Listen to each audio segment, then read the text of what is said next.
firstly on the interests of Taiwan and then on two substantive arguments. So firstly, on the interests of Taiwan, we think there are broadly three main interests that Taiwan has to preserve.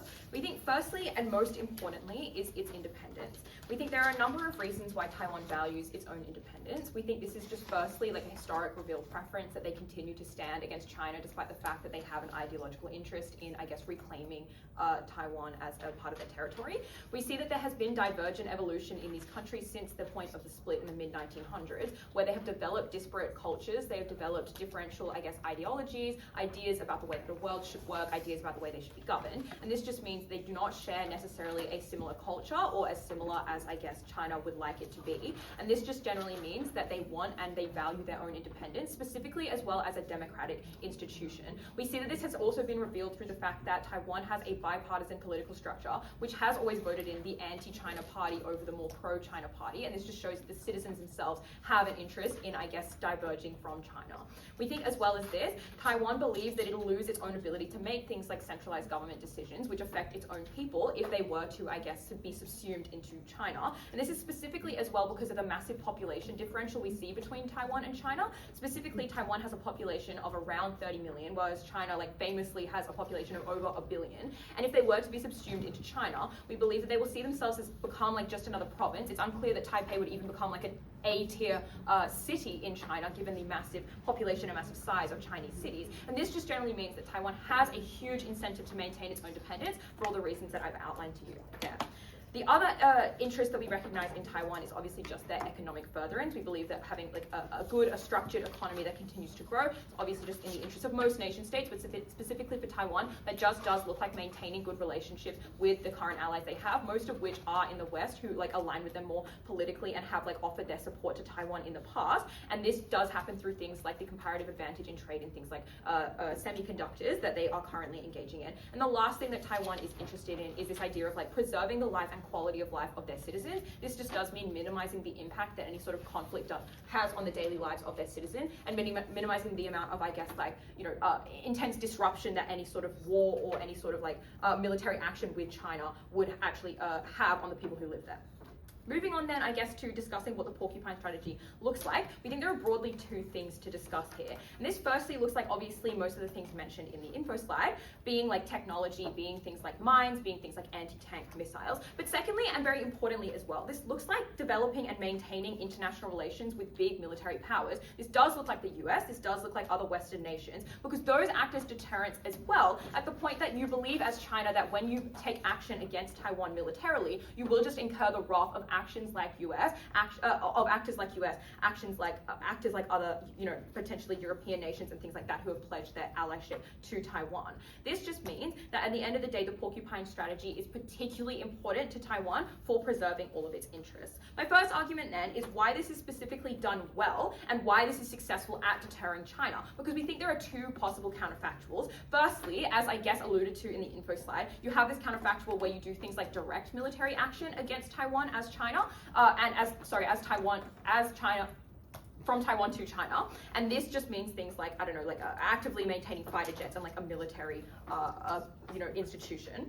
We think then that the other counterfactual is just, laying down your arms and being subsumed into China. And we think that both of these are detrimental to the interests we've outlined. We think that the reason that this is done particularly well by Taiwan is firstly, they demonstrate that they have an ability to do things like technology manufacturing. They have currently been maintaining, a certain level of military technology, and they don't have trouble producing the semiconductors that they do export to the rest of the world. Obviously, then they're just able to access things like the resources and the capability of actually manufacturing these things. We also just generally think that the fact that these are deterrent mechanisms rather than active military things like fighter jets just means that it is cheaper to maintain these kind of porcupine deterrent mechanisms. It's obviously just cheaper to have a sea mine rather than having to train a pilot and have that pilot on active duty in a massive fighter jet. We also just think that we already have a certain level of alliances with the West. There is a pattern towards international recognition of the statehood of Taiwan. Obviously, they've been awarded things like observership status in the UN. Obviously, they have lots of diplomatic relationships with countries like the US,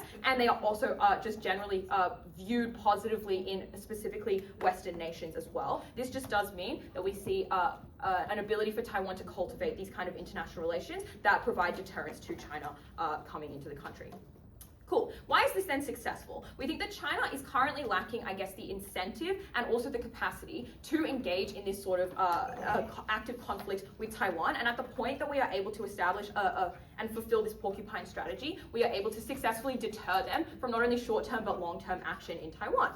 Firstly, on incentive, we explained to you that the main thing that I guess China has against Taiwan is this long-standing cultural attachment to reclaiming Taiwan, and that this is beginning to wane as the old guard sort of falls out of the Chinese government. This just generally means that we are playing a waiting game here. This means that increasingly, the longer we can deter China and the more costly we make any sort of engagement with China, the more we are able to make them aware that it's kind of just not worth it. When they do that cost-benefit analysis, the waning ideological factors and the increasing resources that would need to go into an all-out war with Taiwan just do mean that they are less likely to do any sort of action that will harm Taiwan and Taiwan's interests. We see that there are examples around the world of wars of attrition, for example, Russia and Ukraine, that just are extremely costly, and we think China is perfectly capable of observing these wars and learning from them. Even if they do, perceive that maybe it's still ideologically in their interest to get into Taiwan in some way, we believe that at the point you make Taiwan a particularly costly place to take, you just do have China, give China the ability to pivot to other areas where they've shown a revealed preference for taking land. For example, in the South China Sea, where they develop a vested interest in controlling the trade that goes through that area, perhaps it becomes less costly to become involved in that area rather than to focus all of your interest on Taiwan. We just generally think that the longer that China goes at this, the more the narrative solidifies, the more anti-Chinese sentiment solidifies, specifically with the current, state of the world, which perceives China as a particularly oppositional force. We see clear support from the West and the perception that Taiwan is sympathetic at the point that they're taking defensive rather than offensive action. And therefore, we just enable Taiwan to fend off China for a significant amount of time until they are no longer interested and they are no longer, focusing their resources on doing so. And then lastly, addressing China's capacity to do so, we know to you that China specifically at the moment is facing a number of crises, which means their economy is in a particularly bad downturn. Things like the housing market, things like they're being busy in diplomatic spats, conflict in India, disputes with Japan. They're also suffering from significant sanctions at the moment. And this just generally means that this just generally is an indicator that China is at a point where it's particularly liable to be deterred by things like the Porcupine Strategy. The impact of this just is that this is the tipping point of costliness, and China will not opt into doing insane things like invading Taiwan, like leveraging violence against them at the point that they believe they're going to incur massive amounts of cost, massive amounts of harm when they do so. The second thing is that just quickly on Taiwanese citizens and why they are happier and why we get preservation of quality of life. We think that if the counterfactual is to engage in something like direct military action, that obviously just threatens the direct quality of life of these individuals who are having to do so. And this just does generally mean that it's more hands-off and indirect when you do things like set traps, set mines, fire a missile that's going kilometers and kilometers away. This just involves less direct engagement from Taiwanese citizens. It probably means you avoid having to take drastic measures such as conscription. Probably just means that you get a better daily life as a Taiwanese person. So to the extent that your principled, protection, for example, remaining independent as Taiwan, and your daily life is just better, we win this debate. Thank the first staff for the final remarks. I'd like to invite the first negative. Here.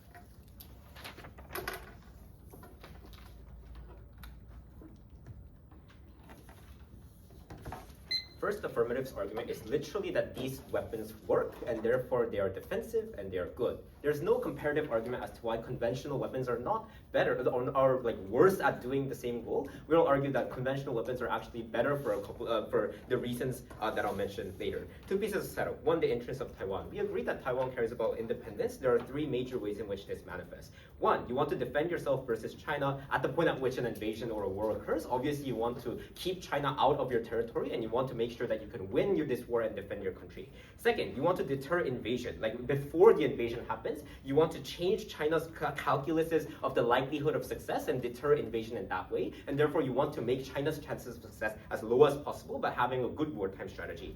Third, you want long-term independent capacity building, because you can't rely on volatile actors like the United States and South Korea and Japan forever. Probably you want some layer of independent capacity to defend your island rather than just relying on the US all the time. The second thing to frame here is what it actually means to aggressively prioritize this, right? Because I think that Affirmative's first mistake is to say that, part of our exclusive model is having allies. I think having allies is largely going to be symmetric on both sides. What actually changes? Two things. One is that there's a resource trade-off. So obviously on AF side, they need to contend with the fact that you're going to massively scale back existing conventional assets like fighter jets and like the R&D and like the radar systems that you are investing in the status quo.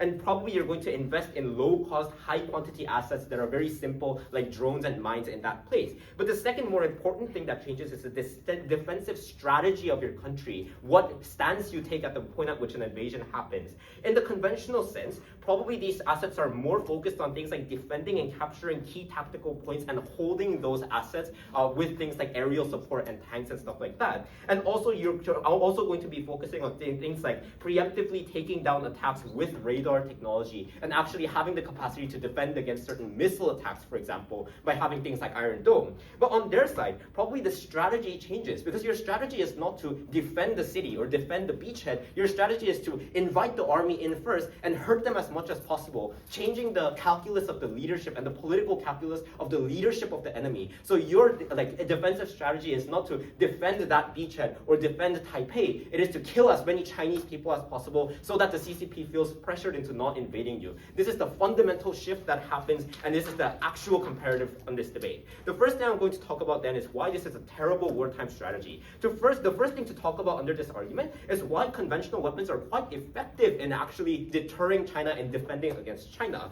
First, I want to talk about the Taiwanese context. There are 4 things that you need to know that Affirmative clearly doesn't know. One is that there are only 2 viable beaches in order for an amphibious landing to happen in Taiwan. 2 is that for most of the year, these beaches are unviable because of the currents in the Taiwan Strait and also because of the typhoon season. So you can only invade Taiwan in like June and July, I think, which is now. But anyways, thirdly, preemptive actions needed in order to invade Taiwan is very, very visible. You need to cut internet lines. You need to mess with the Taiwan Strait and increase your navy there. And therefore, Taiwan is very capable of detecting when China actually wants to invade their island. The fourth thing is that even if you invade, the terrain is incredibly mountainous. So even if you get that beachhead, it is very difficult to actually get to Taipei where you need to, which is the end goal strategically. All this is to say is that you only need very specific and very narrow conventional assets in order to defend Taiwan. This looks like, for example, intel technology to detect activity when like China has like naval assets or aerial assets increasing in the Taiwanese Strait. Or for example, having a small quantity of concentrated defensive assets that can actually defend and hold beachheads and roads and mountainous areas that are effective in defending these areas. There are 2 implications to this part of the argument. One is that it is incredibly effective in the current model, and this is sufficient to fill the burden that government side claims to be exclusive. But the second thing is that the power asymmetry versus China is not a reason to believe that this strategy is ineffective. Yes, China has a larger conventional army, but because of these very specific and unique conditions, even having a smaller, more concentrated army is enough to defend the Taiwanese island. On their side, why will this Porcupine strategy not work? Number 1 is that there obviously is a resource trade-off in assets. You cannot defend strategic points and beaches just with a couple of drones and landmines, however many you have, because these kinds of weapons are not built to hold these positions that are incredibly important for the defense of Taiwan. But the second thing is that you have a strategic trade-off, right? Because you trade off the strategy of holding these places in the first place. Your strategy about Porcupine Nation is to trade off this holding and actually invite China's army enemy inland and hurt them as much as possible. You are playing the long game. And insofar as you believe that China has a good traditional army, it is very likely that China will succeed in holding these points rather than actually failing in invading your island. But the second thing is that you are playing the long game, right? Porcupine strategy requires so much manpower because you are playing the long game. You have more casualties. But the second thing is that you have more manpower needed in operation. You need people to actually put those mines, to drive those drones, rather than more high technology conventional weaponry that can be done with a couple of high skilled engineers and stuff like that. Taiwan does not have the advantage here against China, and therefore this is a terrible wartime strategy to shift to. The impacts are twofold. Number one is that the likelihood of defense goes up on our side because you are using the kind of weaponry that is applicable to Taiwan in the status quo. But the second thing is that because of the first impact, the likelihood of China succeeding in their invasion goes down, and therefore it generates deterrence because it is a bad idea for China to invade Taiwan. The second thing I'm going to talk about is why this is just a bad investment that hinders the capacity of Taiwan to generate independent defensive capacity.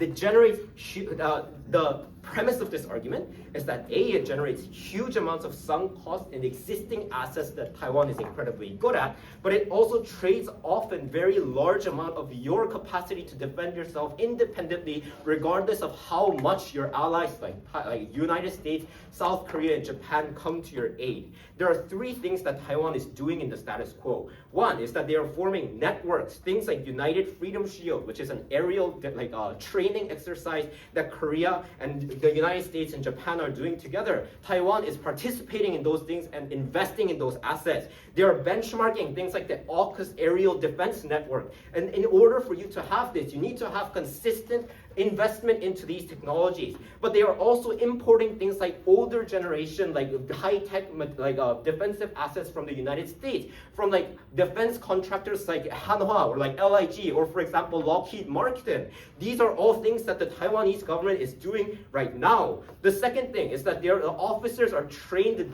based on the defensive strategy of the status quo. So now you need to retrain officers to use the inferior weaponry that are more simple and therefore hurts your strategic capacity in these high-tech fields. You also have to change things like C4I, which is tactical education for these officers, so your personnel is also very bad at doing these kinds of strategies that are good, that are needed and necessary in the modern warfare. The third thing is that you have to also change the existing defense industry that profits off of this kind of defensive model and these assets.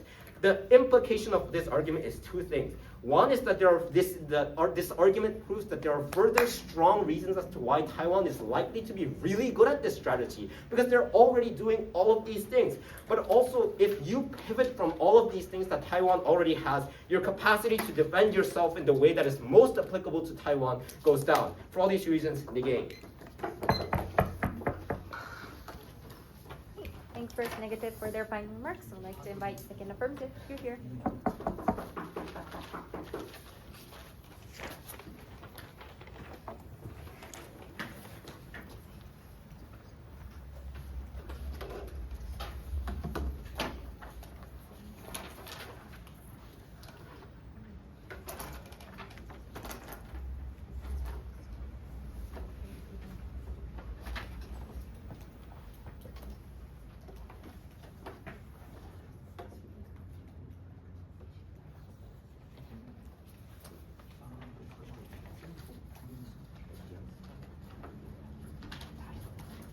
Starting in 3, 2, 1.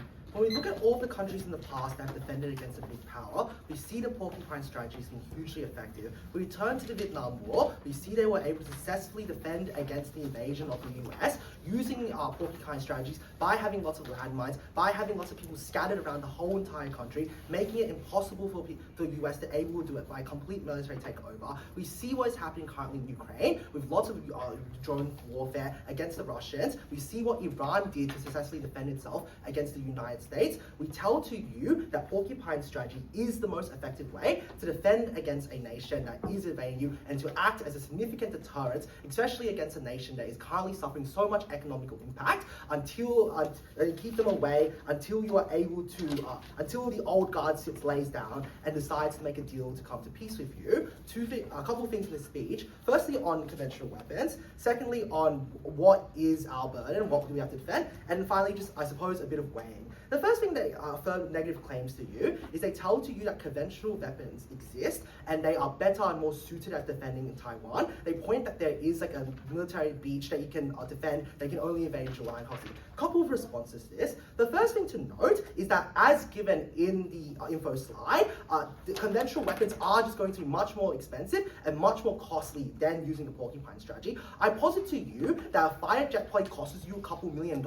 A drone probably costs to you at best a few $1,000s. That is to say that for every single fighter jet you can probably buy and create thousands of drones. And in the time period and time frame it takes for you to create a fighter jet, for you to train a person to drive that fighter jet, you can create so many more thousands of drones, right? That explains to you that on our side of the world, we simply get a mass amount of military capabilities. That military capability might be less capable than a fighter drone, but a fighter jet, but it does mean that you are able to do more. Secondly, we point to you is that conventional weapons, because they're so much more expensive, the fact that when you lose one of those conventional weapons means that the impact on you being able to defend your island is more significant. Say that you lose a fighter jet, say that you lose a ship or something like that, that means that you are out of capacity, you lose that pilot you spent so much effort in, you lose that drone, who knows how long that takes to you. It's unclear Taiwan is able to produce fighter jets within its own island within the war. It's much more clearer given that Taiwan is focused a lot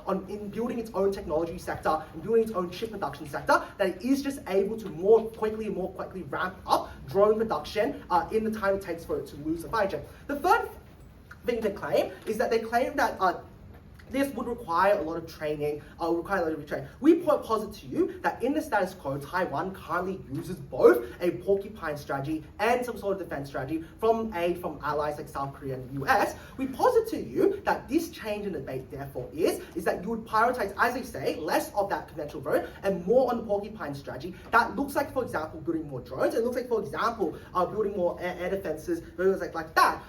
This is not significantly more expensive than they claim, because they say that there is just a lot of, like, for example, drone designs you can probably buy on the internet. You can ask the US to provide you a drone design that exists right now. You can probably research and develop a drone design much more faster than you can do for a fighter jet. But then they say that, but training's gonna take forever. I don't think it takes that long to train someone to pilot a drone. I think it's much more harder, in fact, to train someone to use a tank or to, for example, use a fighter jet. I think that was uncomparative there to say. The fourth thing they say is that, because you only have one beach and you can just need to defend that, conventional weapons are much more suited for that beach. Firstly, let's say that this is true.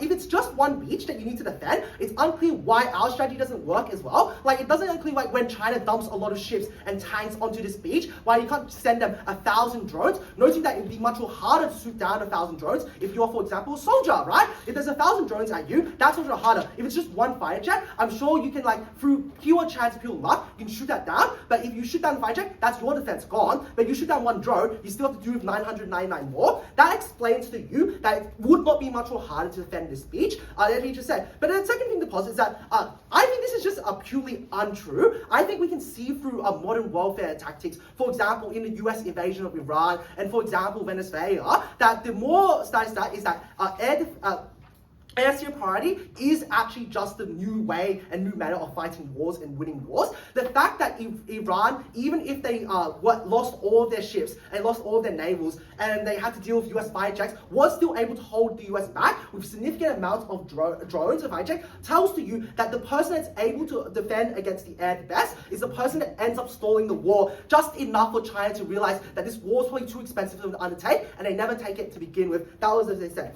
The second Okay, cool. This moving on. And the second point is to what is our defense? They tell to you that we can't invest in stuff like air defense and anti-defense missiles. I point to you the information slide, which says that we can invest in that sort of stuff, and we can invest in air defense and stuff. We can invest in the Iron Drone, but for Taiwan, I don't know why that isn't part of the Porcupine Strategy. Obviously, the Porcupine Strategy is to make defending you as hard as possible. Investing in the Iron Drone makes it super hard for your fighter jets to come in instead. That is part of the debate as well. They also tell us that we can't do allies because I think we can just claim allies for the same reason that this makes invasion much more costly. If you're able to partner with allies, you don't spend lots of time using conventional jets. You can also just rely on allies like the US, bring in fighter jets, bring in extra defense capabilities to fill in the gaps that you don't need, right?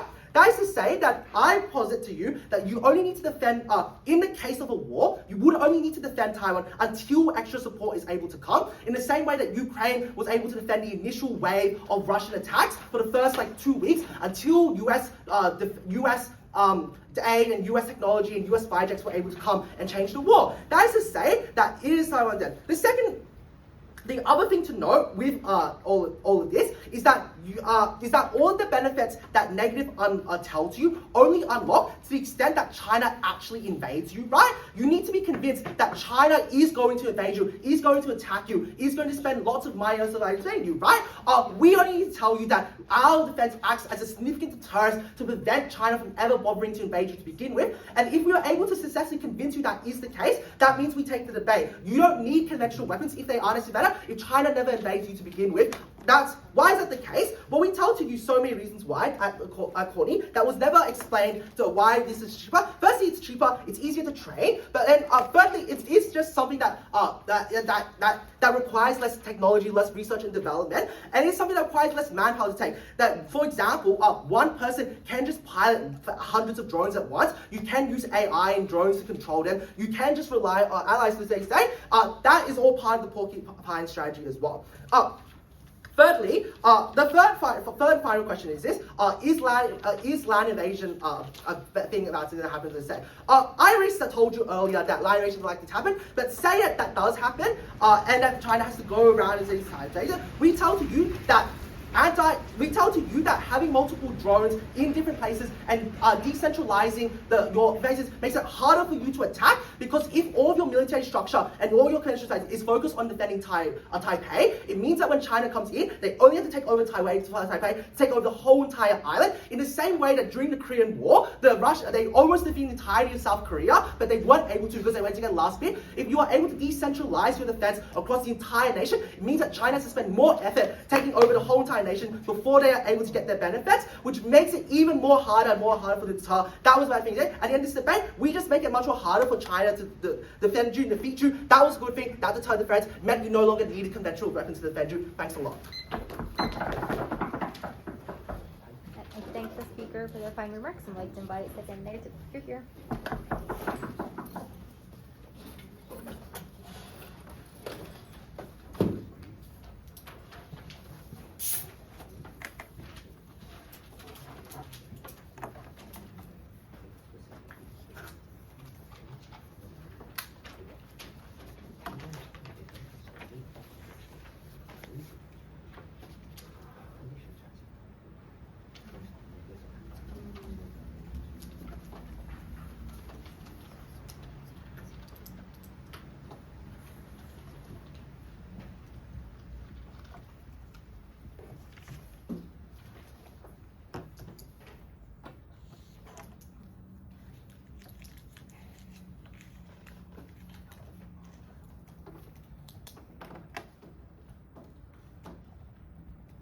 One thing to clarify, I think that obviously cost is symmetric in both sides, because obviously they concede you need 100 of those to meet the capacity of aircraft carriers that China operates. Oftentimes modern anti-air system makes those kind of drones compound into a very, very large number for you to be enabled to stop those kind of single traditional assets that China owns, which means that in either way Taiwan do not really have a massive capacity to invest in their defense force. This debate is about which is the better investment you make and which is an investment that will stop China when actual warfare happens. The first thing I'll talk about is therefore why this strategy is not effective against China when there's actual warfare, and then I'll second talk about why this is a bad investment, which our case was already, but also makes our case not contingent on China invading. Firstly, talking about why this is not effective. The first thing I'll talk about is oftentimes the biggest characteristics of Taiwan is it is an island, which means that the most effective operation against an island is to conduct things like naval blockades. This is to say that China takes like 10 DDGs and aircraft carriers or surround the island and stop the ships from coming. That's just like what's happening in the Hormuz, and that's why Iran has successfully defended, which means that oftentimes they're very different from states like Ukraine and Iran that do not have islands and do not have a proximate enemy that is trying to stop your supply chain inside the state, which means that if there are naval blockades happening, and by the way, this is happening, and especially, for example, when you have see the sea cannon conflicts between Philippines and China, this is the main strategy that China is taking, using their carriers and trying to surround the enemy force. What happens is that you cannot do anything with the drones that you actually have inside your nation. You need to go and fight the ships and make those kind of ships stop the blockades. Oftentimes, then the only Hail Mary that they have is that we will make United States do it. I think that is highly unlikely because of several reasons. Then why does outsourcing traditional defense doesn't work? The first reason is because there's more and more geopolitical volatilities. Let's just look at the regions that they talk about. Number one, ASEAN is increasingly turning to China. Places like Indonesia and Singapore is more siding with China's trade agreements, but also like Marcos Jr., that is the representative of pro-United States ASEAN presidents, will very likely lose the next election, which means that the most proximate nations that you can ask for help are the people who have now more incentive to help China. South Korea used their most assets to defense and checks and balance North Korea. That's why oftentimes, even when South Korea has a very, very strong military, which I finished my conscription 6 months before, they never engage in things like foreign operations. Japan is currently, Takaichi's administration is reconciliating the military. They're massively investing in domestic military assets and trying to outcompete corporations like Hanwha Ocean that is providing military capacity. So the only actor that they have is maybe United States. The problem here is that they themselves disprove their case. Overall, the United States have done so much military interventions inside the past. For example, they have done in Ukraine, they have done in Venezuela, they have done in Iran. That's why Trump, even in their attempts to create distraction from Epstein files, are losing those kind of support rates and having more and more opposition parties, even inside the Republicans, to stop you from coming and intervening in other states more. They never prove the capacity. They just say that they're allies. This does not lead to these people helping them. But even if we take there to the best case and say that these people are helping those people, why is that bad and why is this warfare still ineffective? 5 reasons. Number one, this is not sustainable. Even if the cost is something that you can bear at the moment, the skepticism against war is something that is more and more compounding. The parents talking in the media outlets that my kid is dying in Taiwan will be something that will be a pressure for these kind of countries to pull out their military. Secondly, there are strategical assets that Taiwan cannot share with your closest allies. For example, where your civilian bunkers are located, when your primary operations warfares are taken, where's your strategical locations where you prioritize when there's things like nuclear warfare? What kind of codified messages or espionage you locate and use? Those kind of assets, even in, for example, militaries like South Korea, cannot even share with their closest ally because that is a code 1 and 2 classified information that are directly harmful for the citizens who are this close to other nations. Which means that number one, you need a level of autonomous capability to operate your own military assets. But number two, if they are outsourcing this into states like the United States, you're just giving all those kind of valuable information that decides human life into Trump's hand and hope that he does good things. I think that this is also very bad for the state. Number 4, oftentimes allies prioritize their own citizens even in cases where they have good incentive to help.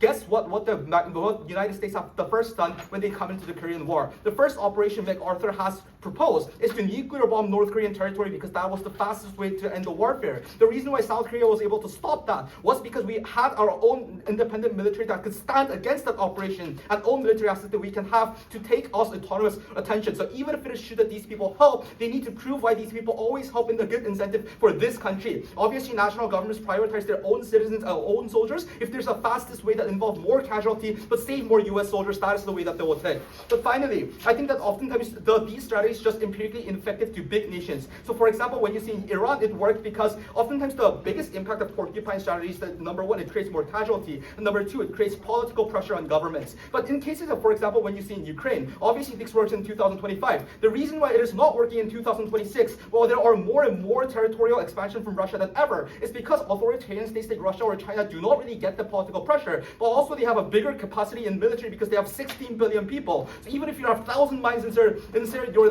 nation that is inside, by the way, they have diverse regions that they are putting these kind of mines inside. It is very unlikely why this is a tipping point for China to be deterred. The next thing I'll talk about is their case about China is deflating. I think that the most proximate flip here is that war economy is a very proximate and effective way of boosting the economy. That's why China is always trying to cast aggression against Taiwan. I think that if it is true that China is deflating and suffering from bad economy, that is a bigger incentive for these people to engage in in things like invasion. Then, even if China do not invade, we think that this is just a bad military investment. By the way, one semantic trick I'll point out, they say that if these kind of Iron Dome is part of the debate that they have, read the info slide. You're talking about mobile devices that are cheap. So for example, you can have truck anti-air devices, but you cannot have anti-air systems, or you're having significantly less investment of those kind of intelligence systems that you have. Why is this bad? Number one, I think that modern warfare is actively developing. That means that, for example, the naval assets or aerial networks that you use right now is very much outdated in a very fast period of time. The problem with this is that if there are United States, even if the United States is trying to support you, if your own officers do not know how to use these kind of new assets, for example, Chinese espionage or Chinese intelligence will obviously gain more and more information about your state. So even if there's not a warfare happening, you're giving more and more strategical information to your enemy that always have an incentive to take advantage to you. But secondly, the ROI of investment is really, really low. Our first speaker already identified that, for example, if you create a military agreement with buying a traditional assets, it follows with trickle-down effects. For example, if you're buying an aircraft carrier from the United States that is outdated, you get the know-hows, you get the experiences, you get how to operate the ship. In comparative, if you buy 1,000 mines, like you just gave somebody to Lockheed Martin and that's something that you get. So this investment in our world compounds with the capability of the military industries, while in your world, you're just buying mines and giving them money. Thirdly, I think there are already existing contracts that the defense industries is taking with the corporations that are providing these kind of traditional assets. The fact that you will now reverse those kind of contracts or gradually stop those kind of contracts means that there will be more and more defense industries in Taiwan that will not be able to invest in these kind of fields, because their field is, the biggest problem of their field is it is not profitable. Buying mines, buying these kind of areas, sending more people to drone warfare is something that do not produce anything. In comparative, when you're engaging in these kind of conventional warfare, you always create and develop more industries and more assets and more network with existing corporations. So if war doesn't happen, that's when our impact is unlocked in the strongest way as possible. The final thing I'll talk about is Taiwan citizen.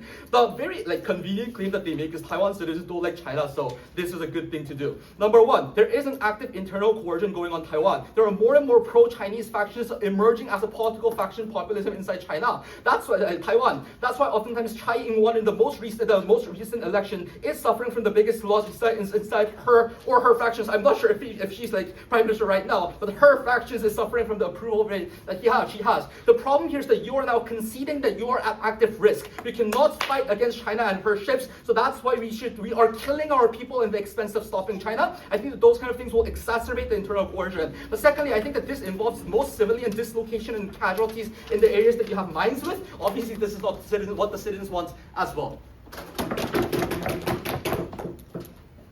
I thank the speaker for their kind remarks and like to invite third affirmative. Right here.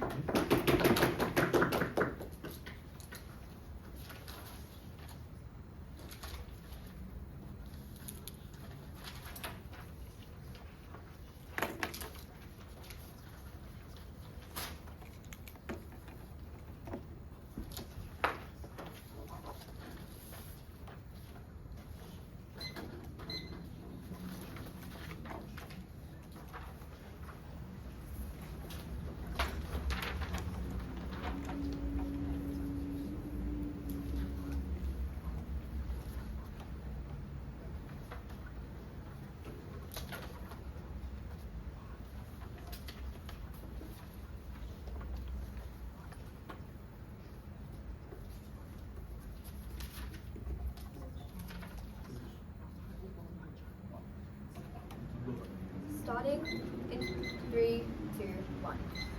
I think the reality of this situation is if at the point China decides to launch a full-scale invasion of Taiwan, there is probably very few worlds in which Taiwan is able to necessarily win. And I think both teams at points throughout their case generally accept this may be the case. What we are now discussing is which team is able to uniquely disincentivize and deter China from ever invading them to the point where they make that tipping point analysis and either give up or they just remain in a stalemate together and it never happens. So I'm going to then base this debate on that concept. I'm going to firstly talk about why we are more of a strong deterrent on terms of conventional versus unconventional weapons.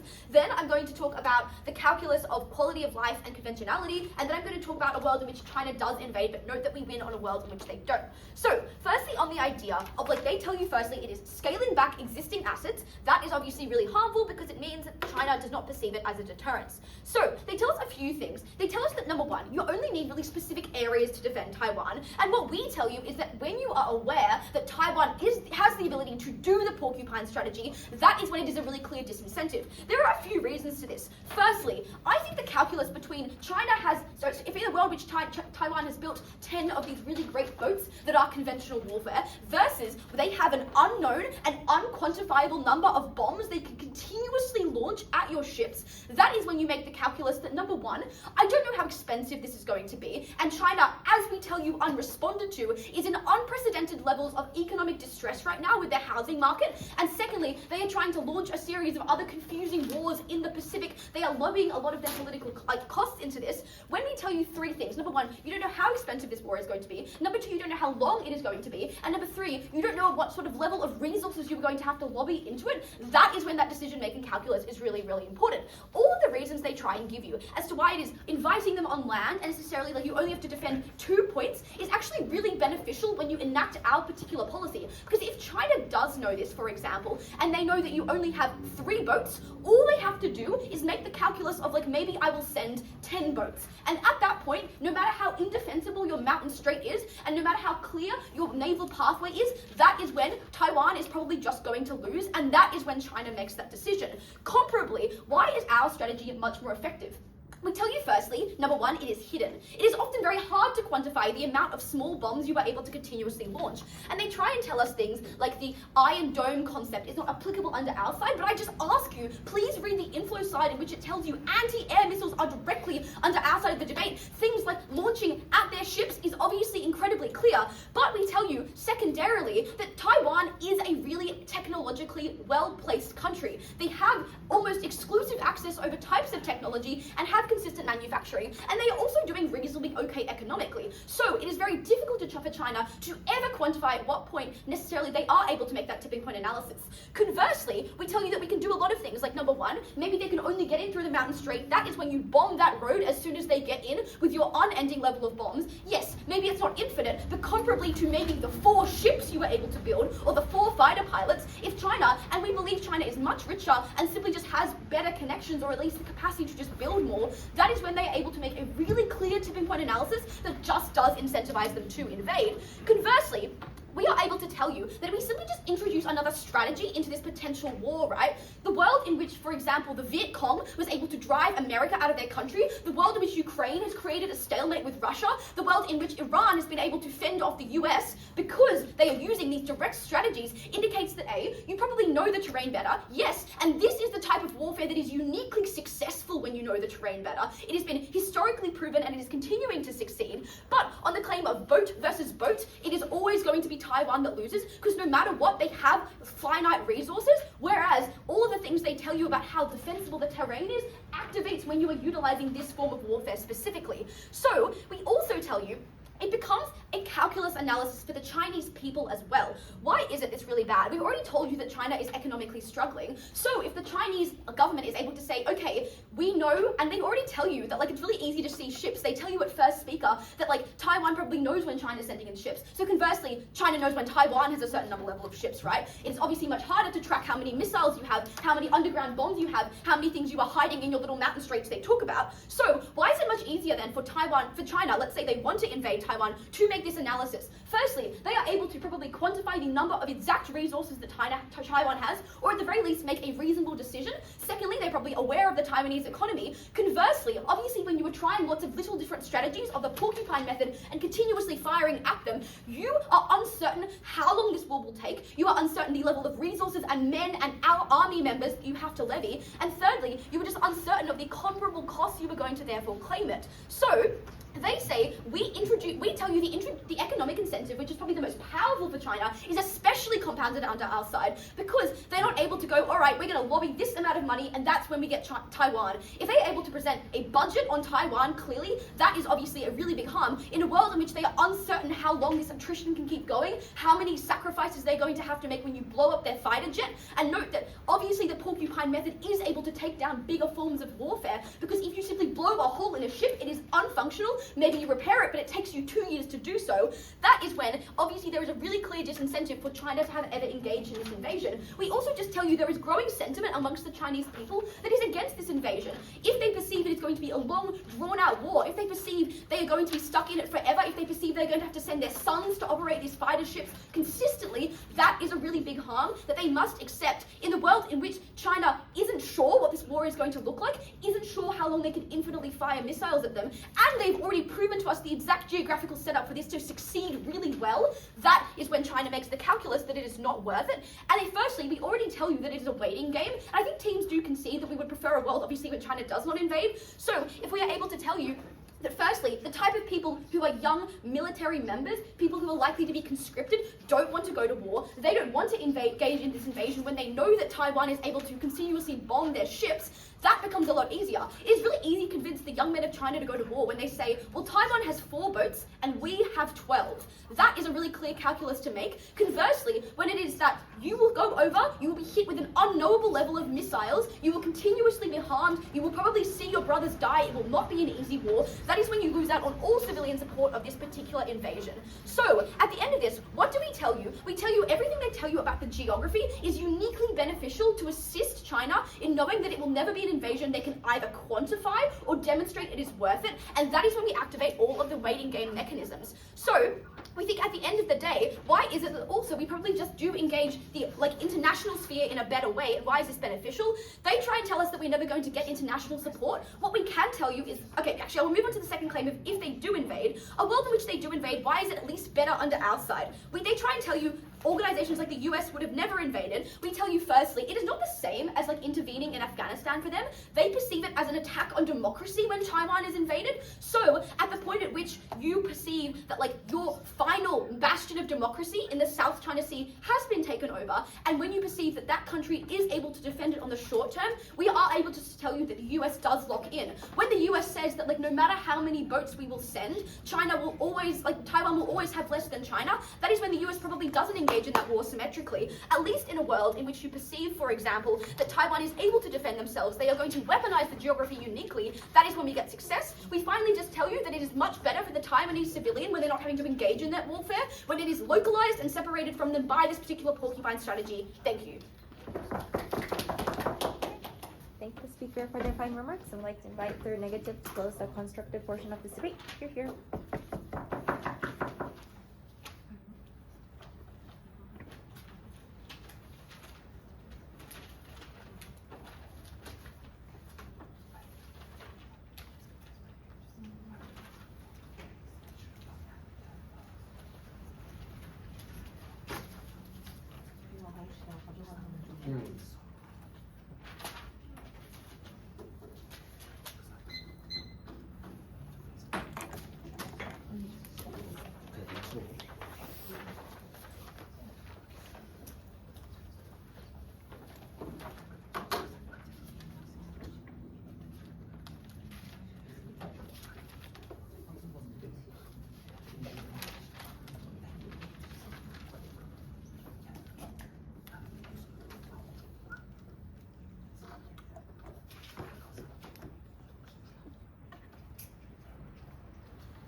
I think there's a consensus on both sides that we want to deter China. So on both sides, we will deter China. On affirmative, you give up defending positions to increase the long-term harm that you can inflict. Under negative, you defend the beachhead to the teeth. And that is the moment when the likelihood of success of invasion is highly, way lower. This debate is now, that is the reason why this debate is about which version of deterrence is more effective. That directly leads us to our first clash on effectiveness in deterring China.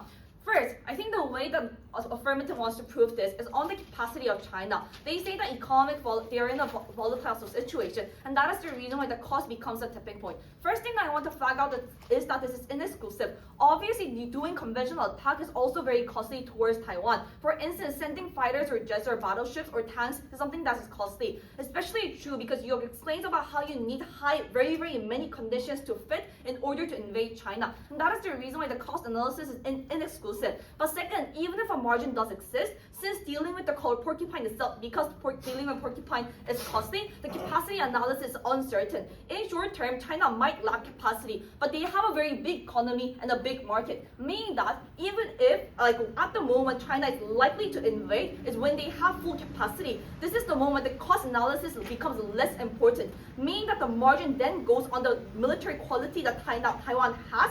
If international allies are true, we believe that Taiwan's capacity to deal with such things becomes the very most important tipping point. Their case can only stand when China is volatile. At the moment, China becomes not volatile, which is quite speculative. I think their impact cannot stand on deterrence. That is the reason why it is very unclear on the impact that they cannot achieve on deterrence. But second, regarding on the incentive of China, if the incentive of China is to not invade, it's by same cost analysis. Probably this is symmetric as we proved in the previous part. But second, when China decides to invade, because this is the best interest of Xi Jinping, because he talks about how much he wants to make a big China, they will be willing to do active retaliation, and especially considering how they are willing to do active retaliation to other countries, despite the economic cost given on China as well. We are quite unsure whether actually this cost is the tipping point of China deciding to not invade. Affirmative doesn't explain either why Taiwan developing aircraft or better warfare does not make China's attack costly, so meaning that their analysis is quite uncomparative at the end of the day. The reason why we have better deterrence under negative is because A, you use the right weapon for the right job and context. Conventionals are used to better defend Taiwan. Porcupines maybe be better for defending Ukraine, but we tell you that this is not applying for Taiwan itself. But second, you don't invite a very strong Chinese conventional military into your own country. The fact that China has a very strong conventional military means that once they invade, they are very good at defending and holding its own positions. That is the reason why if you're unable to stop China from coming into your country before the allies come, that is the moment when you become very, very volatile, and this is what exactly China wants. Yeah. The end conclusion is on efficiency. The likelihood of success should be low, the incentive to invade Taiwan should be low, and that is the moment when you achieve deterrence. At the end of the clash, what you have to believe is why China don't get deterred on their side. They say that this is unquantifiable and we can hide. In most worlds, obviously Taiwan is not dumb to disclose how much assets they have. The delta is on how much asymmetry is on Taiwanese and Chinese intelligence. Our analysis of you have the weaker intelligence due to lack of investment in corporation, but also you are outsourcing your classified information to your allies. This is logically prior to having weaker capacity of intelligence. That is the reason why you generally have better deterrence exclusively under our side. But second clash is about when the war actually happens, because I think in order for Affirmative's case to stand, they should exclusively prove why deterrence will be so effective, but that is contingent on China's interest. Then meaning that when China's interest and how China will grow is quite speculative and they're unable to prove us the certainty, I think that is the moment this clash becomes important. Affirmative's only winning strategy is that you will wait till your allies come. I think Yuhyeok tells you several things regarding Taiwan's incentive. Taiwan's incentive also includes having an independent national security that does not have to be so reliant on other nations. The first reason is because external status quo, external factors in the status quo, is very, very speculative and uncertain. You have to believe that US, Japan, South Korea will come to help Taiwan in order to credit Affirmative. But first, US fails so many military interventions, so they have a higher burden at this moment to actually actively come into military interventions. But second, South Korea has a more proximate enemy considered North Korea. But also China is one of our biggest trade partners, and we are highly reliant on China. And that is the reason why it is hard for us to actually have an aggressive intervention into Taiwan. But third, considering Japan, Japan has self-defense force, we just generally don't know how they're going to go to Taiwan and help out. But in order for their winning condition to stand, they need to consider so many conditions which they are unable to prove to you. But second, even if these allies come, China also has allies. The fact that US comes in means that China has allies like Russia and so many other allies. We don't see why they will be the only side having exclusive allies. And that is the reason why the fact that China invades, they are willing to bite the bullet of the cost.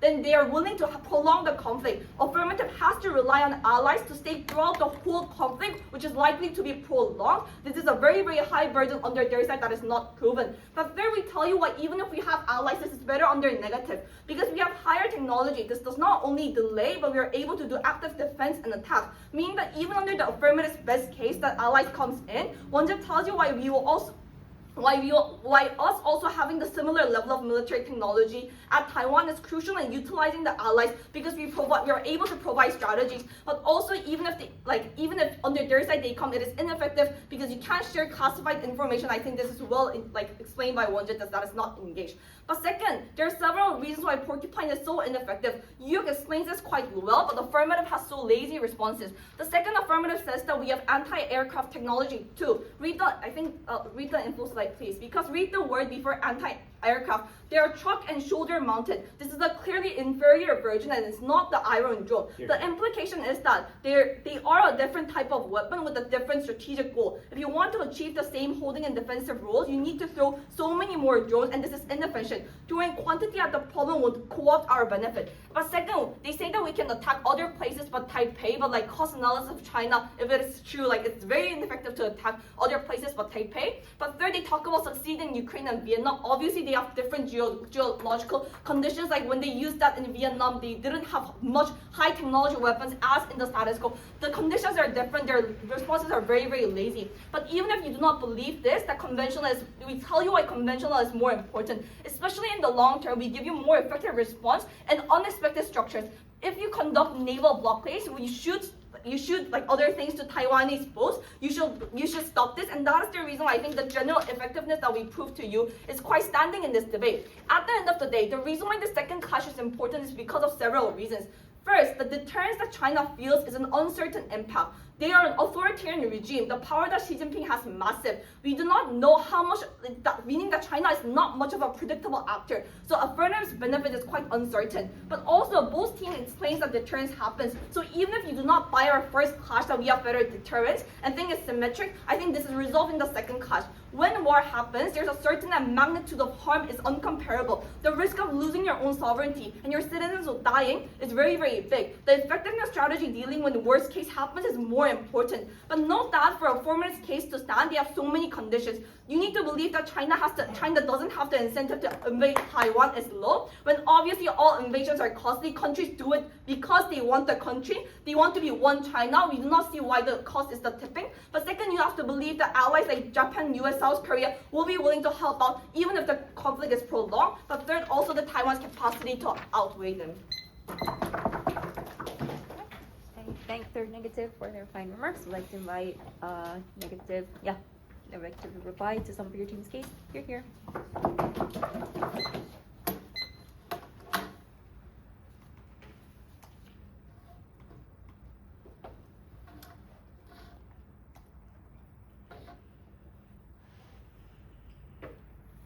So their strategy is to make this one big claim that we deter China from invading, and then throw a bunch of hinge all of their impacts about big things like citizens by saying that deterring China is the most proximate thing. The first thing I'll just gut check is how big their burden is to say that China is not really willing to invade inside the situation when there's overly more Chinese influence inside Taiwan, and also there's overly more Chinese training that are happening inside the South China Sea, and ASEAN is more and more turning into things like China. But I think that just checking those kind of cases to defend. So they say that this is unquantifiable. That's like Hail Mary inside the third affirmative. The first thing that I'll just note is that countries are not dumb. Obviously, they will not fancily show this is my 10 great ships that I have. Obviously, both roles people have incentive to hide their assets strategically. The problem here is then the delta here is how much espionage and intelligence capacity as a nation you have to find out those kind of things and defend the efforts of China finding out those kind of informations. We told you numerous reasons in second and third negative upon why the intelligence is something that is clearly a trade-off for their society, because number one, obviously you invest less on intelligence, but number two, you also have less cooperation with intelligence. Number three, you're outsourcing national defense. Number four, national defense industries are also falling. This is the exact analyses I run in second that do not get response to the neons. You do not believe that this is unquantifiable, but I'm not sure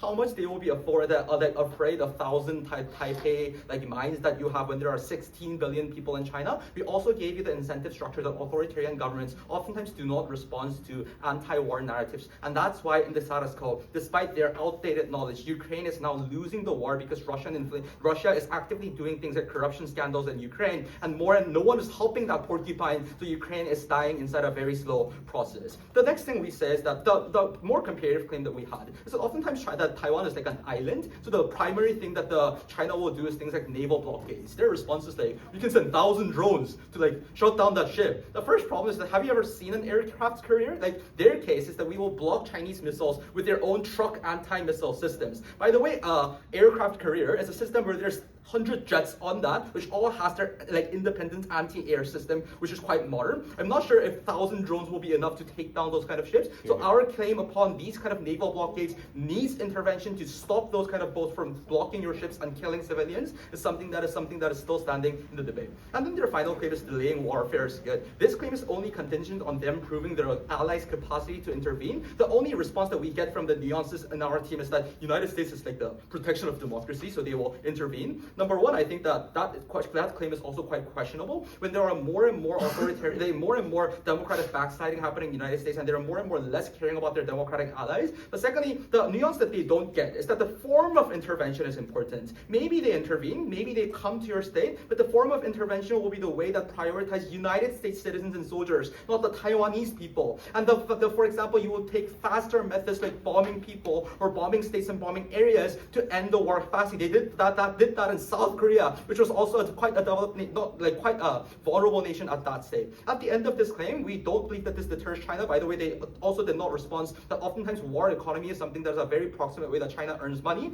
If you see the info side in round 3, China owns 90% of the refineries of world's like raw minerals. That means that they have a very big capacity in running the defense industry, and they gain a lot of money from these kind of things. The unnuanced claim that Iran did this is something that is failing, something that is not true, but also those empirical facts are also failing. But we also have an independent path to victory. We tell you that even if China do not really invade, this is a bad investment because your weapons are getting outdated. You do not have any ROIs in your investments. Your case actually only unlocks when China invades and walks into Taipei that has 1,000 mines. We're telling you that in our world, we get things like know-hows and technologies and officers that come with the ship because they're trying to sell the ship and technology to Taiwan, and we're trying to actively buy that. But also we told you about the defense corporations. The people that are now having contracts to buy these kind of things are now like forced to buy like 1,000 drones that they need. I'm not sure how these kind of things will be a sustainable enough strategy. So their case awkwardly only works when China invades today. I think that they also do not do a good job in defending their case. We have 2 paths of victory that has low burden. Negative should win this debate clearly. I thank the speaker for their final remarks and like to invite affirmative reply to close the debate. Thank you.